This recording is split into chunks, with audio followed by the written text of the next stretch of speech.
नमस्कार, India 360 degree में आपका स्वागत है। शुरुआत करते हैं इस वक्त की बड़ी खबर सूरत से, जहां अरविंद केजरीवाल की रैली में हंगामा हुआ है। केजरीवाल की रैली में काले झंडे दिखाए गए हैं। विरोध प्रदर्शन करने वाले लोगों ने केजरीवाल के खिलाफ नारेबाजी भी की है। प्रदर्शनकारियों की पुलिस के साथ हल्की झड़प भी हुई।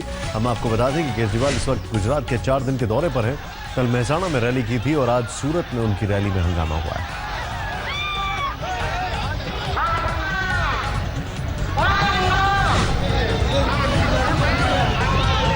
सूरत में रैली में हंगामा काफी मायने इस लिहाज से रखता है क्योंकि सूरत में ज्यादातर पटेल समुदाय के लोग हैं। तो कहा यह जाता है कि हार्दिक पटेल के जो समर्थक हैं वो शायद केजरीवाल को सपोर्ट करें, लेकिन वहां पर काले झंडे दिखाए जाना अपने आप में एक बहुत तगड़ा मैसेज है।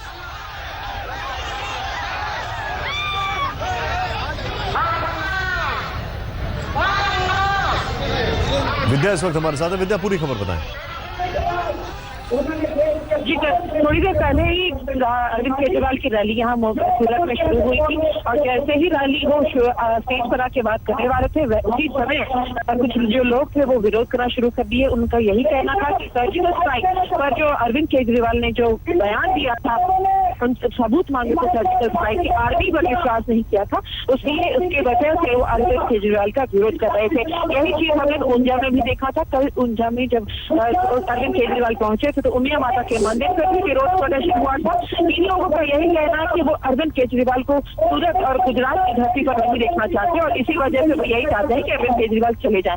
लेकिन अरविंद केजरीवाल जो अभी शुक्रिया जानकारी के लिए। और इस हंगामे के बीच क्या कहा अरविंद केजरीवाल ने, आइए देखते हैं। पिछले 2-3 महीने में मेरा कई बार आना हुआ गुजरात, कई लोगों के घर गया और जो माहौल मैंने गुजरात के अंदर देखा है दोस्तों, वो माहौल वाकई दिल दहला देने वाला है। पूरा दमन का माहौल है कि अगर कोई भी गुजरात सरकार के खिलाफ, अगर कोई भी भाजपा के खिलाफ आवाज उठाने की कोशिश करेगा तो उसे कुचल दिया जाएगा। दिल्ली एनसीआर से नक्सलियों का पकड़ा जाना पुलिस के लिए बड़ी कामयाबी है। नोएडा से रविवार रात उत्तर प्रदेश एटीएस ने 6 लोगों को दबोचा। सुबह गिरफ्तारी बढ़कर 10 हो गई। इसके बाद एटीएस ने जो खुलासा किया वो हैरान करने वाला था। खुलासा हुआ कि नक्सली जंगलों की जगह इस बार दिल्ली एनसीआर में बड़ी वारदात को अंजाम देने की फिराक में थे।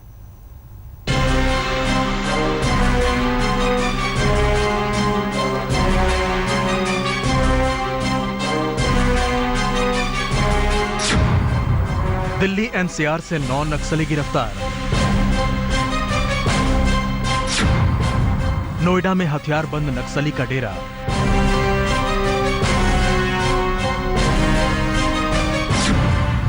इंसास समेत बड़ी संख्या में हथियार बरामद।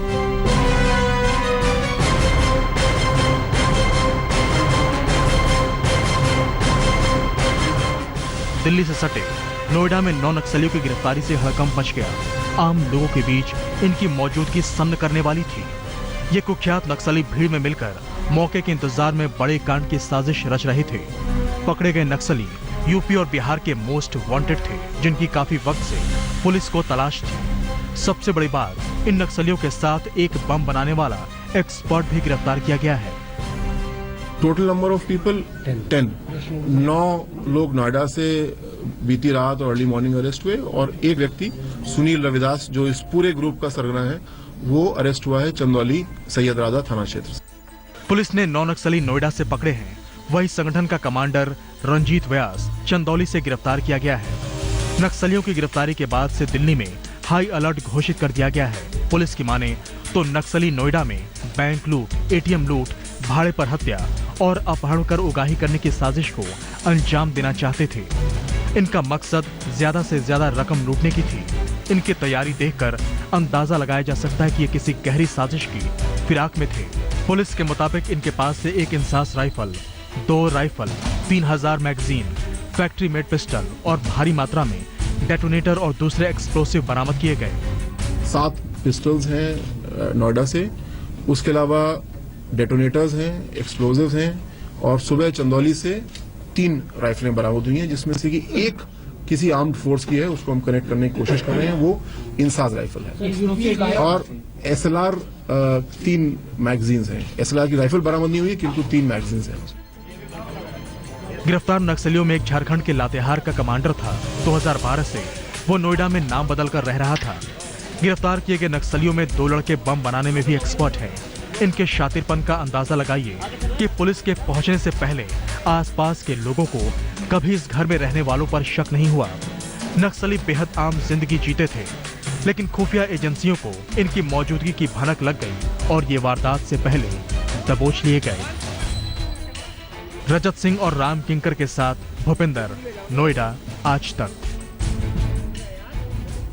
पाकिस्तानी कलाकारों पर बैन के बाद करण जौहर की फिल्म पर संकट मंडराया तो उनके पक्ष में फिल्मकार अनुराग कश्यप कूदे। उन्होंने ट्वीट के जरिए सीधे मोदी पर, प्रधानमंत्री मोदी पर निशाना साधा। भारत पाकिस्तान के रिश्तों को लेकर प्रधानमंत्री मोदी पर इस बार तीर चला है बॉलीवुड से। करण जौहर की फिल्म ऐ दिल है मुश्किल के रिलीज पर संकट आया तो अनुराग कश्यप ने प्रधानमंत्री को ट्विटर पर घेर लिया। उन्होंने लगातार कई ट्वीट किए। अनुराग ने लिखा है कि सर, आपने अभी तक पाक जाकर वहां के पीएम से मुलाकात के लिए माफी नहीं मांगी है, जबकि उसी दौरान 25 दिसंबर को करण जौहर ऐ दिल है मुश्किल की शूटिंग कर रहे थे। ऐसा क्यों? अनुराग कश्यप ने कुल 5 ट्वीट किए और तीसरे ट्वीट में लिखा है, असल में आपने हमारे टैक्स के पैसे से अपना दौरा किया। उस वक्त शूट हो रही फिल्म में भी उनका पैसा लगा है, जिन्होंने इसमें इंटरेस्ट लिया।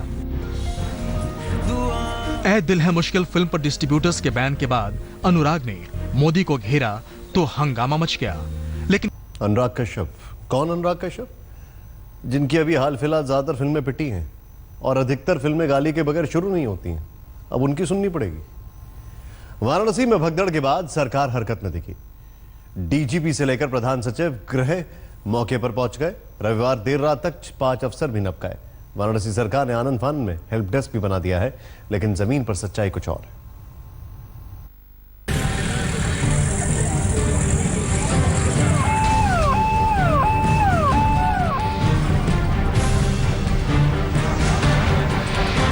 मौत की भगदड़ के 24 घंटे के बाद वाराणसी में मातम पसरा है।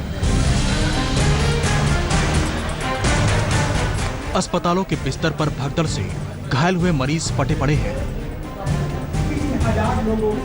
भगदड़ ने 24 लोगों की जिंदगी को रौंद दिया। जो बच गए वो खुशकिस्मत हैं।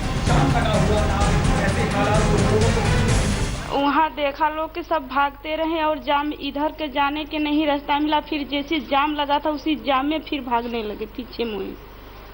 एक दूसरे के ऊपर भी क्या लोग चढ़ के जा रहे थे? हाँ, भागने के इधर से कोई मार पीट के शुरू किया तो वो लोग ऐसे ही भागते जैसे कि जहरे से नहीं तेरे से कोई कूद गया था नीचे पुल के, और कोई आदमी के ऊपर से भाग रहे थे। लोगों का दावा है कि उस भगदड़ में कई लोग लापता हो गए। परिवार वाले अब तक अस्पताल से दूसरे अस्पताल के चक्कर लगा रहे हैं, हाथ में तस्वीर थामे इस उम्मीद से कि कहीं किसी की इन पर नजर पड़ी हो।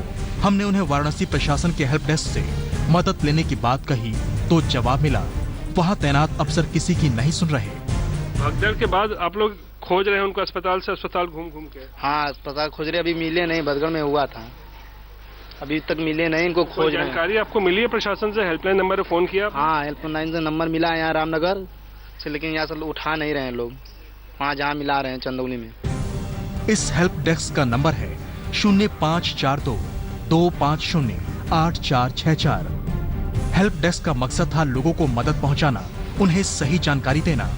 हमारे संवाददाता रोहित सिंह ने भी तफ्तीश की तो आरोप में 100 आने की सच्चाई दिखी। फोन करते हैं इस हेल्पलाइन नंबर पे और देखते हैं कि आखिर कोई फोन उठाता भी है कि नहीं, क्योंकि बहुत सारे परिजन जो अपने मिसिंग, जो उनके परिवार वाले उनको ढूंढ रहे हैं, उनकी शिकायत है कि फोन नहीं लग रहा है। लगाते हैं इसी नंबर पे फोन और देखते हैं कि क्या होता है। 0542 266 8003 ये हम लोगों ने हेल्पलाइन नंबर पे फोन लगाया है अभी।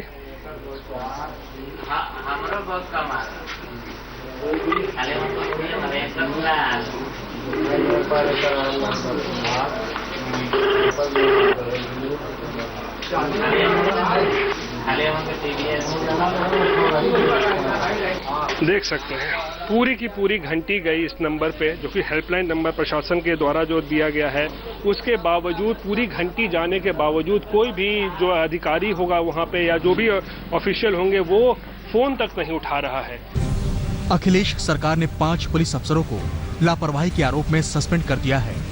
मृतकों के लिए 5 लाख के मुआवजे का भी ऐलान हो गया, लेकिन अफसरों की लापरवाही में कोई कमी नहीं दिखी। यहाँ तक कि मदद के लिए बनाए गए हेल्प डेस्क में कोई फरियाद सुनने वाला भी नहीं है। नीतीश पांडे के साथ रोहित सिंह, वाराणसी, आज तक। समाजवादी पार्टी में कुर्सी का कले नॉनस्टॉप जारी है। अब अखाड़े में कूदने की बारी रामगोपाल की है। छोटे चाचा ने भतीजे का साथ दिया। मुलायम को लिखे खत में तल्खी झलक गई। रामगोपाल ने अखिलेश को तत्काल समाजवादी पार्टी का चेहरा बनाने की मांग की।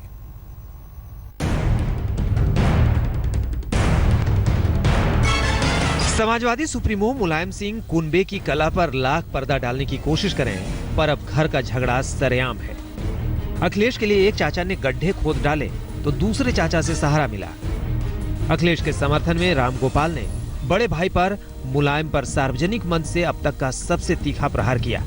लिखा, मुख्यमंत्री जी इस समय निर्विवाद रूप से प्रदेश में सबसे बड़े लोकप्रिय नेता हैं। पार्टी तभी चुनाव जीतेगी जब पार्टी का चेहरा अखिलेश यादव होंगे। अगर आप चाहते हैं कि पार्टी फिर 100 सीटों के नीचे चली जाए तो आप चाहे जो फैसला लें, लेकिन एक बात याद रखें कि जो जनता आपकी पूजा करती है समाजवादी पार्टी बनाने के लिए, वही जनता पार्टी के पतन के लिए आपको और केवल आपको दोषी ठहराएगी।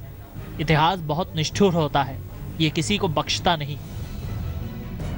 रामगोपाल यादव की सीधी और सपाट राय ये है कि सीएम के नाम पर किसी असमंजस के साथ पार्टी चुनाव में ना जाए। उधर अखिलेश को अब जनता से ही उम्मीद बची है, तो चाचा श्रीपाल किंग मेकर की भूमिका में उभरने को बेताब है। मैं समझता हूँ प्रदेशवासी तय करेंगे कि वहीं जनता के बीच में भी जनता फैसला करती है कौन सा दल सत्ता में आएगा, कौन सा दल सत्ता में बैठ करके उसका मुख्यमंत्री बनेगा। हमारी तरफ से हम अखिलेश का ही, अगर हम बहुमत में आते हैं और बहुमत में आएंगे तो अखिलेश यादव का नाम प्रस्तावित करेंगे मुख्यमंत्री के, तब क्या बचा। रामगोपाल की मुलायम को लिखी चिट्ठी के अगले अंश से साफ हो गया कि घर के अंदर अखिलेश की भूमिका पर विवाद है। रामगोपाल ने अखिलेश को सबसे लोकप्रिय नेता बताया तो मुलायम को अपने सलाहकारों से बचने की नसीहत दे डाली। आज तक मुलायम किसकी सलाह को तवज्जो दे रहे हैं? कुमार अभिषेक, लखनऊ, आज तक। श्रीनगर के जकूरा में शहीद हुए सीमा सशस्त्र बल के जवान घनश्याम गुर्जर को आज उनके पैतृक गांव में आखिरी विदाई दी गई। आखिरी सफर में शामिल होने के लिए राजस्थान के दौसा जिले से उनके गांव में लोगों का जनसैलाब उमड़ पड़ा। घनश्याम को सैनिक सम्मान दिया गया और अंतिम विदाई दी।